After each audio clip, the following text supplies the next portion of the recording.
வாங்க டாக்டர் ஒய்.என். லிவிங்ஸ்டோனோட உணர்ச்சிகளை பத்தின ஒரு ஆழமான சிந்தனையை பத்தி பார்க்கலாம். அன்பு, வெறுப்பு, நேர்மை பத்தின இந்த சக்தி வாய்ந்த வரிகளை நாம கொஞ்சம் பிரிச்சு பார்க்கலாம். நம்ம உணர்வுகள்ல ஒரு மாற்றம் வந்தா அது திரும்பவே முடியாத ஒரு மாற்றம்னு இந்த மெசேஜ் சொல்லுது. குறிப்பா நாம உண்மையா நேசிச்ச ஒரு விஷயம் எப்படி வெறுப்பா மாறுதுங்கிறத பத்தி இது பேசுது. ஆசிரியர் என்ன சொல்றாருன்னா, ஒரு தடவை அந்த எல்லையை தாண்டிட்டா அதுக்கப்புறம் ரிட்டர்ன் போகவே முடியாதாம். அதாவது ஒரு தடவை அன்பு வெறுப்பாயிடுச்சுன்னா அந்த பழைய அன்பை திரும்பவும் கொண்டு வர முடியாதாம். அப்போ அந்த இழந்த உணர்வை திரும்ப கொண்டு வர முயற்சி பண்ணா என்ன ஆகும்?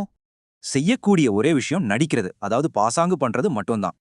உண்மையான உணர்வுக்கும் அது மாதிரி நடிக்கிறதுக்கும் இருக்கிற முக்கியமான வித்தியாசம் இதுதான். சரி, இந்த உண்மையை வச்சு ஆசிரியர் நமக்கு என்ன அட்வைஸ் பண்றாருன்னு பாப்போமா? மொத்தத்துல நடந்த மாற்றத்தை ஒத்துக்கிட்டு உங்க உணர்வுகளோட உண்மையை ஏத்துக்கிறது தான் நேர்மையான வழி. அந்த ஆகையால்ன்ற வார்த்தை தான் ரொம்ப முக்கியம். அதுதான் நம்மள முடிவுக்கு கொண்டு வருது.